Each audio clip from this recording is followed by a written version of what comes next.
ଦିନା ଗୋଟେ ଥନସ ଥଣ୍ଡା ଦେନି।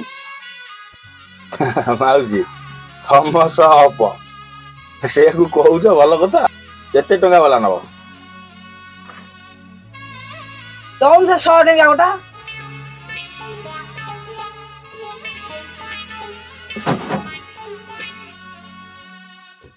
ମାଉସୀ ତମ ଥମସ ଅପ ଫ୍ରିଜ ରେ ପଶି ନାହିଁ, ବାହାରେ ଅଛି।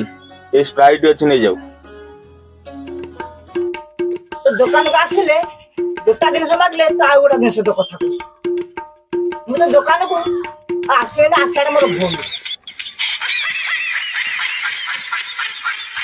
ଏମିତି ସାମାନ୍ୟ ଟିକେ ଟିକେ ଭୁଲ ପାଇଁ ଗରାଖ ସବୁ କଟି ପଳେଇ ଯାଆନ୍ତି। ଆଉ କଣ କରିବା?